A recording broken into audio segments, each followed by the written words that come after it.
Welcome to the Fellowship Podcast, a place where we get to know the people who make up the Baptist Bible Fellowship. In each episode, we sit down with pastors, missionaries, and ministry leaders from across our fellowship to hear their stories, their ministry journey, and a few lessons they've learned along the way. Our goal is simple: to connect leaders, share stories, and strengthen the mission. And now, here's your host, Randy Harp. Let's join the conversation. Well, welcome to the 25th episode of the Fellowship Podcast. Hi, my name is Randy Harp. I have the privilege of being your host on this podcast where we just introduce you to several pastors, missionaries, ministry leaders of our fellowship. Today, for our 25th episode, I have one of my favorite human beings, my mentor, my spiritual dad, Pastor Don Elmore. Pastor Elmore, thanks for joining us today. Thank you, Randy. I'm glad to get to do this. Yeah. Hey, take just a few minutes and kind of just introduce yourself to the audience. Let us know a little about where you grew up. Tell us about where you grew up and what that was like. Okay. I grew up down in Huntington, Arkansas, which is south of Fort Smith, a little town down there, and graduated from high school in Mansfield, Arkansas. I'm one of 10 siblings. I have 8 sisters and 1 brother. And so we grew up poor, but it was a great, a small town. Everybody knew everybody, and that's where I grew up. I was saved there in a revival meeting where my cousin Don Elmore was preaching, and when I was in high school. So from that time until now, I've been serving the Lord, trying to serve the Lord. What was it like growing up with 8 sisters? Well, it was like growing up in a girls' dorm, and I didn't have to shine my shoes, or I didn't have to. I was the only brother for 17 years before my brother was born. Wow! And so I didn't have to shine my shoes or iron my clothes, or the girls took good care of me. Well, that's good. So where are you at in the order out of all the siblings? I'm second born. Second born. 1 sister older, and the rest of them are all younger. Yeah. Matter of fact, now I have children at the same age as my siblings. So that's kind of unusual. Hey, talk about, you mentioned it, you just mentioned it, but you got saved at a revival service. What was that like in small town? What was a revival like in your small town? Well, at that time, my cousin was 2 years older than me. And so we worked together and were in school together, and were very close friends. But I'd watched his life, and he practiced what he preached. And so he was doing a revival meeting over in a little church in Hackett, Arkansas. And it was pretty typical with the music and the singing and the preaching and so on was pretty typical. And so that night, when the invitation was given, I knew it was my time to go. And so I went down and asked the Lord to save me, and he did. And so, but it was not anything, outstanding or whatever. He was a high school student at that time, and I was too. And so it was just a great event I'll never forget. So your cousin may be one of them. Who were some of the early Christian influencers in your life? Who was it that really built a Christian foundation for you? Yes. My grandfather, my dad's dad, was the patriarch of our family. He was one of the godliest men I've ever been around, and was so faithful, never owned a car. He walked most everywhere he went, and, unless somebody took him. And so he walked to church every time church was open, and was sitting on the front row. And he lived the life that he talked about in his testimonies and in his service to the Lord. He and my grandmother both. So I would say he's probably the dominating influence in my life. And, Randy, I was counting the other day, I have 17 cousins and close kin who are pastoring churches now, who my grandfather influenced all of us. I think that's phenomenal too. Yeah, that is And quite a so, legacy for sure. yes, yes, he was a great man. Yeah. Uh, Talk about your journey in ministry a little bit. When did you know God was calling you to full-time ministry, and when did you arrive at Baptist Bible College? I was attending the West Irwin Street Baptist Church in Tyler, Texas at that time. And Don Ledbetter was my pastor. And I was there at not at the inception, but really close after he had got the church started there. And so we attended the church. My wife and I were going to a little Southern Baptist church before that down south of Tyler. But then they came to visit us. Don Ledbetter came to visit us one day when I was out working on my hot rod and invited us to church. And we went to church there. And it was just a wonderful experience. And after, I'm not sure how long, I came to BBC in 1967. And so Don and Betty brought Lona and me there. We had all three of our children at that time. And I just knew that actually Art Wilson was preaching a revival meeting at our place. And I felt God calling me. At first, I thought he was calling me into music and leading music and so on. But after a while, I decided, no, he's wanting me to be a preacher. I think the reason for that was I was such an introvert. The first message I tried to preach, I got about halfway through and almost passed out. I had to quit. I was such an introvert.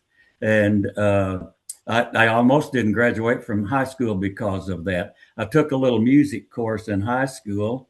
And to graduate, I had to sing in front of the school assembly. And I almost didn't graduate because of that. But I sang Ride an Old Paint and I Lead a Little Dan. Goodbye, little Annie. I'm off to Montana. And that's how I graduated from high school. Well, there you go. They got you valedictorian, I'm sure, right? Yeah. Yeah. Hey, yeah. I want to backtrack a little bit because I want to hear the story. So before you went to BBC in 67, you were already married. You had already met Miss Lona and had your kids. Yes. Tell us the romantic story of how you swept Miss Lona off her feet? Well, I moved from here, from Arkansas to Tyler to work for the newspaper. And I was working in the print part, printing the newspaper. And my guy that I worked with got me a date with his sister. And he had a date with Lona, my wife. And so it wasn't very long till we swapped. And I took his girlfriend, and it wasn't very long after that till we got married. And well, are you still friends with him, or did you kick him to the curb? I don't know anything about him now, but they weren't really. They were just friends. So you just tell yourself that, right, to make you feel good. I'll ask Miss Lona her side of the story. So. Yeah. Okay. Okay. So after you were at Baptist Bible College for 3 years, correct? Yes, sir. Yes, sir. So what was your first ministry stop when you left Baptist Bible College? Good. I went to work in Sherman, Texas with Lloyd Ledbetter, Don Ledbetter's dad. And I was his assistant pastor for a couple of years there at Central Baptist Church in Sherman, Texas. Okay. That was my first. And then after I was with him for a couple of years, Bill Campbell, my dear friend, was pastoring down in Houston, Texas, South Shaver Baptist Church. And so he had offered me an assistant pastor's job down there. And I knew that my pastor, Brother Ledbetter, was looking at and praying about moving to California. So I took the assistant pastor's job with Bill Campbell in Houston for 8 months. And then after that 8 months was over, sure enough, Brother Ledbetter moved to California, and the church called me back as their pastor there in 1972. And how many years were you there in Sherman? I was there for 9 years. Okay. Mm-hmm. And then you got out of Texas and came to the Promised Land. Is I that came correct? to the Promised Land.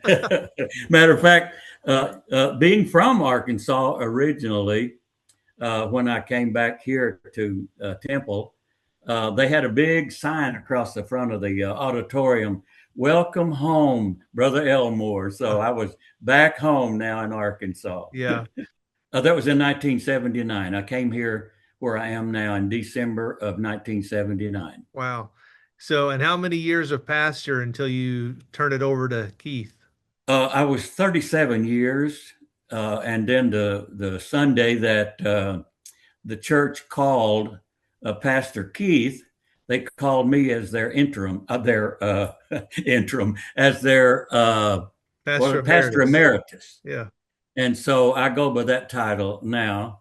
And Pastor Keith has been awesome to me. I have the idea that the church is a family, and so we operate like a family. Yeah. And have for all these years. Yeah, and I'm so thankful so, for it. yeah. For those listening or watching, if you don't know, that's my home church. That's where I was saved, and Yes. Pastor Elmore baptized me in a freezing cold baptistry. One he tried to baptize me on a canoe trip down the Buffalo River, but I fought that one. But talk about what's I'm sure it's maybe this is an impossible question to answer, but what's one or two highlights of being in ministry there in Arkansas for so long, 39 years? One or two of the highlights. One of the highlights would be that I'm now, I'm now going to church with and loving second and third generation people, people who I pastored then and did their weddings and so on. Now I'm loving on their grandkids, and it's just a real blessing to have that kind of relationship as a church family.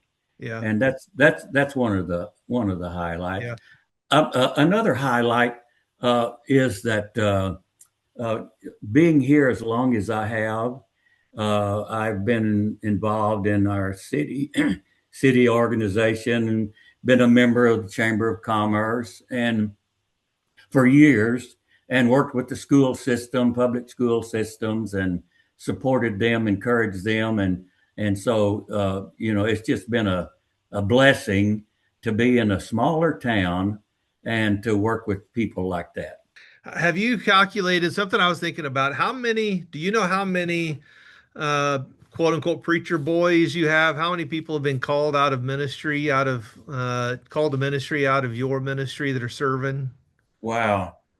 I don't. I didn't prep you on that question. I apologize. No, that's fine. I'll go back to, I was in Sherman for 9 years. And through there was probably 1, 2, 3, 4 or 5 guys that went into ministry as a result. And then since I've been here, we've probably seen maybe twice that many. Yeah. In this length of time. So over all the years, maybe a dozen guys. Yeah. Yeah. Again, that's quite a legacy too. So I'm thankful some of my best friends today still are my friends that we grew up together there at Temple. Yes. So yes.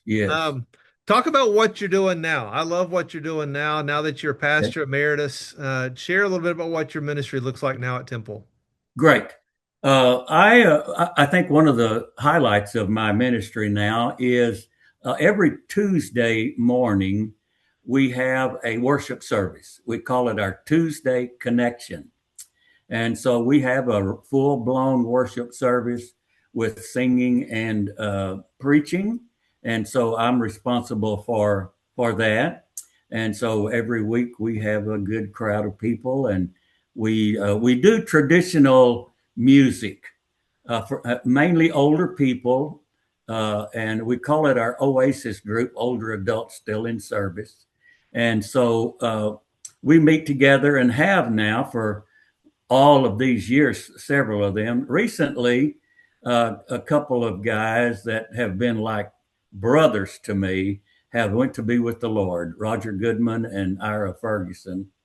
And they've been right-hand men to me all down through the years. Roger came and got my furniture back in 1979 and brought it here. But Tuesday Connection is a very special time for us and all of our older people at the church. And so that's kind of a highlight of my week. And it's growing and people love it. And Yeah. you got multiple guys playing piano, or not piano, but guitar and mandolin. What Yes. all instruments do you have with that? We have a dobro, and we have a bass, and we have a guitar and a couple of mandolins. Yeah. And we just have a picking and grinning good time on Tuesday morning. So talk about, kind of beyond the local church ministry, what you're doing at Temple. Talk a little bit about what you started 4 or 5 years ago now with the retired pastors gathering, and we have a lunch here Thank you. in the BBFI. Thank you for asking about that, Randy. That has been a passion for me to recognize and to encourage guys who have been in the ministry for years and years and years, who are no longer in that area of ministry, and it's kind of lonesome. And the Lord laid on my heart a few years ago that we should recognize our guys who have been faithful down through the years, and some of our guys are not able financially to come to a national meeting, and which we all love and enjoy. And so my passion and desire would be not only to, of course, we raise some money for a luncheon on during Fellowship Week. This year, it'll be April 29th on that Wednesday at 1 o'clock in the afternoon there in the President's Dining Hall. But we've had, Randy? We've had 60 and 70 people coming to that meeting. Yeah, and every year it's gotten a little bit bigger. Yeah, each year it's growing. And I think this year is going to be maybe one of our larger years. And through God's mercy and grace, the lunch is already paid for, and through pastors who believe in that ministry and are supporting that. So we'd like to invite all of the guys who could come, who pastored for many years. And I think our oldest pastor was last year maybe was Merle Holland. And I think Merle was maybe 100 years old or 101 or right in that area. Yeah. And then guys, even ladies whose husbands have gone to be with the Lord are certainly everybody's welcome like that. Right. And so the missionaries and pastors and if they've lost their spouse, it's a great time of loving on each other and encouraging one another and having fellowship together. And President no agenda other than just being together and encouraging each other. That's it. Yeah. Yeah. And President Milione always has a great meal and for us prepared there at the school. So I thank you for asking about that, because I'm glad to talk about it. Yeah, my favorite one a couple of years ago when Carl Boonstra spoke just for a little bit, and I think that was his last time he spoke publicly before he passed away. So it was. I thought that was so neat. Yeah. His next message was in heaven. Yes. Hey, so you've been involved in the Baptist Bible Fellowship for a long, long time. How did you first get introduced to the BBFI? Okay, well, Don Ledbetter was my pastor. And while I was serving there as deacon and Sunday school teacher and so on at the church, then I would attend local fellowship meetings with him. And then when I felt like God was calling me to preach, well, that was the first thing he wanted to do, take me to Springfield. And so we went to Springfield. I was familiar with the BBFI at that time, certainly being a part of a BBFI church.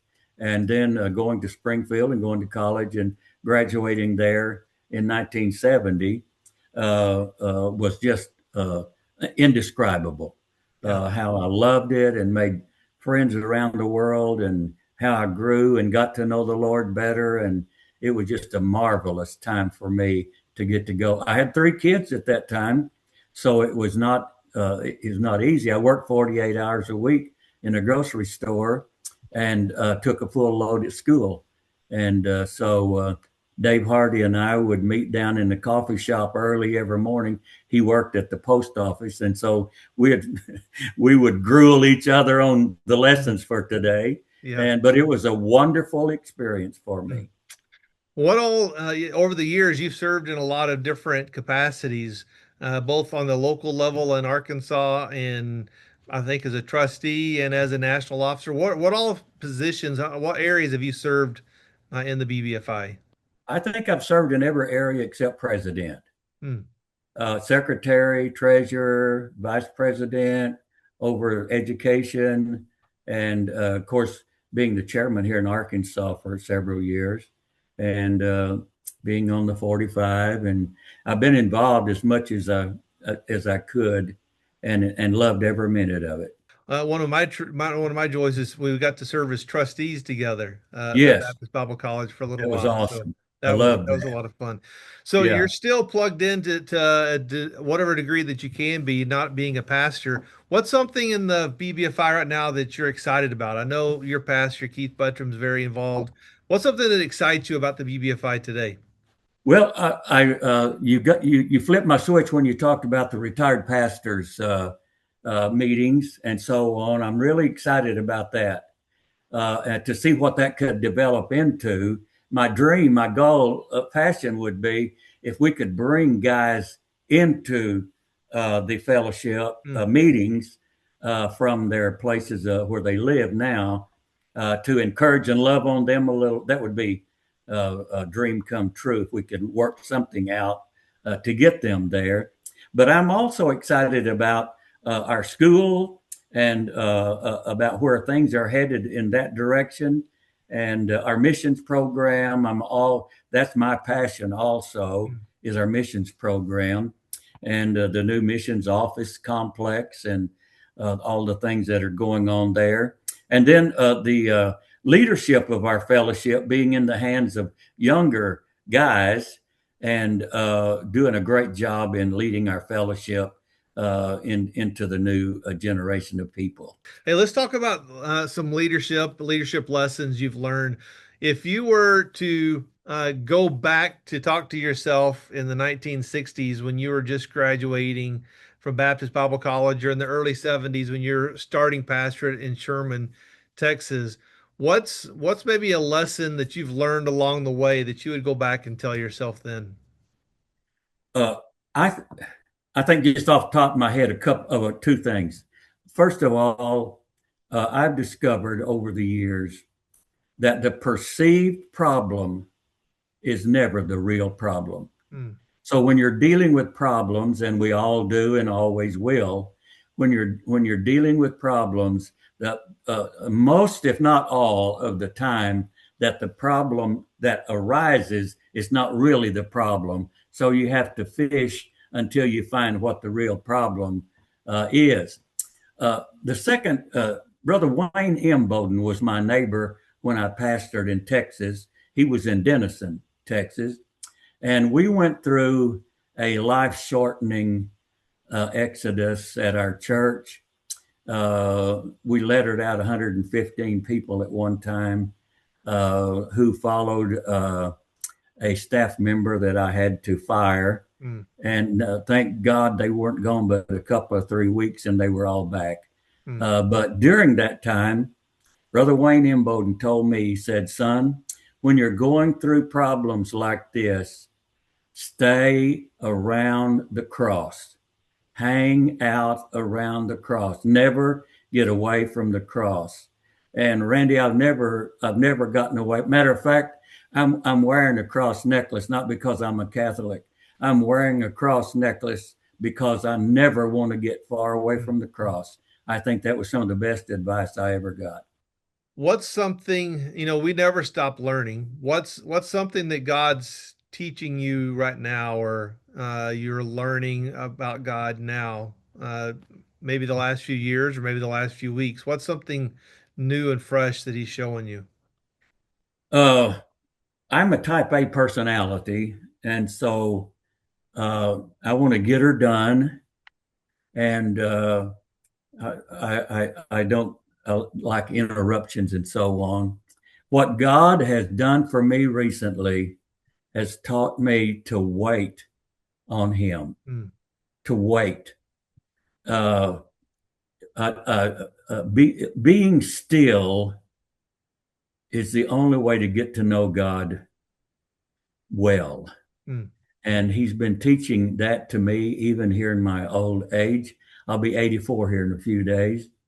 And just being still and knowing God better has been really refreshing and wonderful in my life. Let me ask you a follow-up because I love that answer. And it's maybe, I won't say it's easier for you to reflect on that now, retired from the pastorate. Yes, yes. What's a practical way that someone right in the middle of their ministry right now, and going 100 miles an hour in every direction, Yeah. what's a practical advice on how they could slow down and just be in his presence? I asked that question to Dr. Criswell. I went to one of his prophets' meetings, and he said, "Son, don't see your first person until you've had your noon meal." And I thought, wow, how in the world can you do that? And that's what he did. Hmm.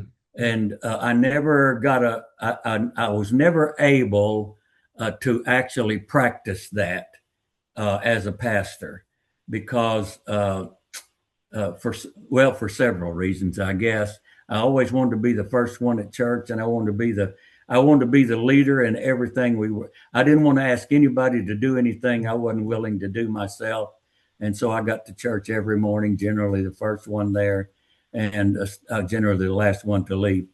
But through that process, that didn't work real good.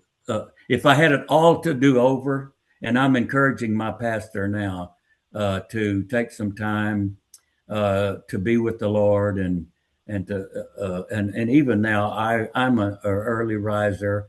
I like to get up now and spend time with the Lord, and I do that early in the mornings, and that's what I did in my years as pastoring. Yeah. But I would try to get to the church by 8 o'clock. So anyway, but I still had quiet time with the Lord, Yeah. and still was alone with Him on numerous occasions. Hey, let's before we wrap this up, I want to lighten it up a little bit. What would you how would you have spent your life if God wouldn't have called you into ministry? What would you have done if you weren't working in a church full time? Wow, boy, I don't. Having been in that kind of work for so many years, I was in the grocery business before I got into the ministry. And that's how I worked my way through college at Ramey's Supermarket there in Springfield. And then I was working for Laster Food Stores in Tyler before I went to Springfield.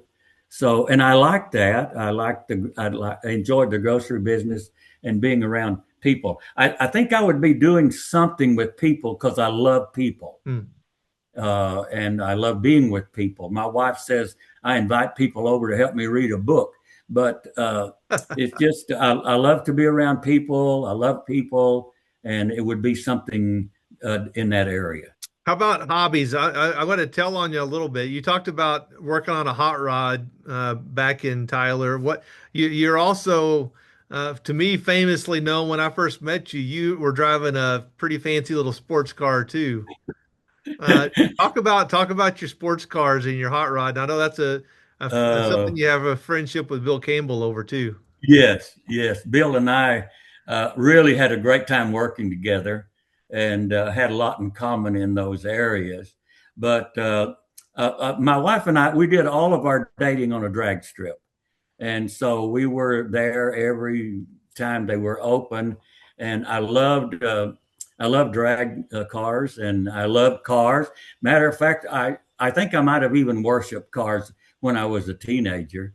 I loved cars. I had a '55 Chevrolet, Bel Air 2-door hardtop with headers and all of those things on it, and but I love that kind of thing, and so I've always had a nice car. I've always had a pretty fast car up until my old age here.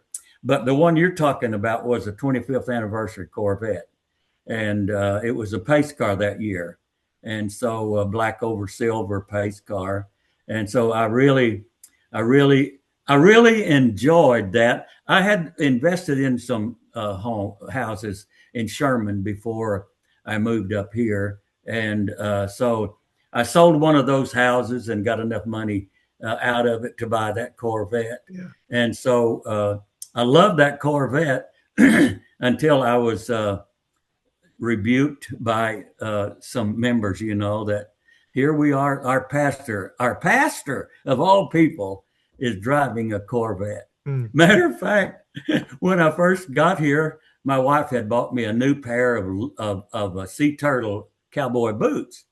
And man, I was wearing those boots on the platform, if you can believe that. How dare you?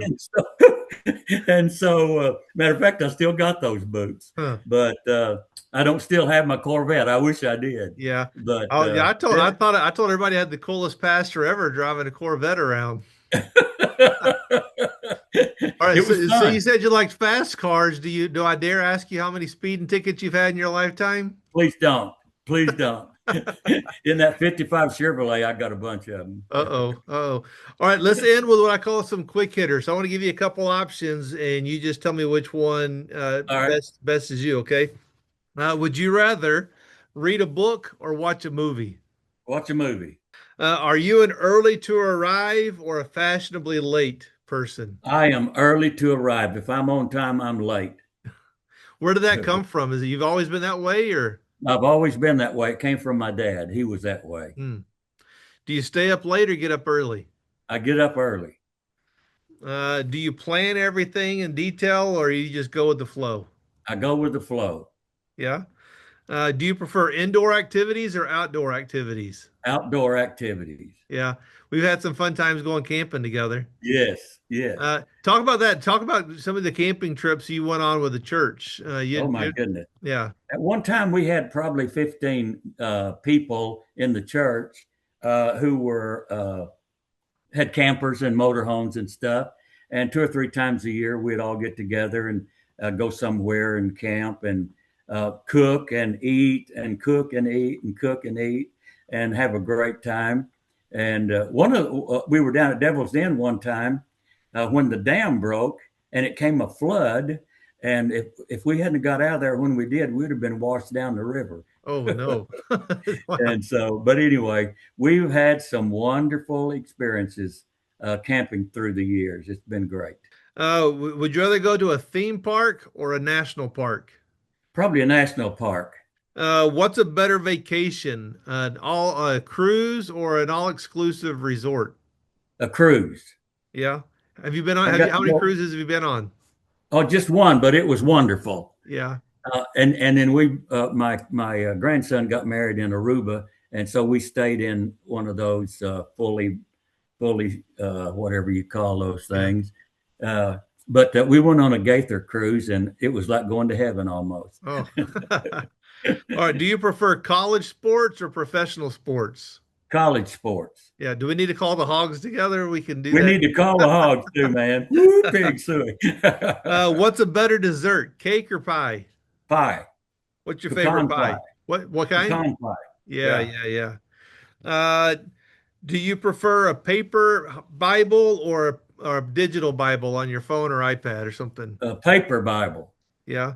I carry one to church every Sunday. Yeah. When you're studying for your sermons, do you like to do it in a quiet office or do you like to be in a loud coffee shop? Oh, in a quiet office. Yeah. Yeah. If you had one meal to eat the rest of your life, what would that one meal be? Mexican food. Oh, yeah.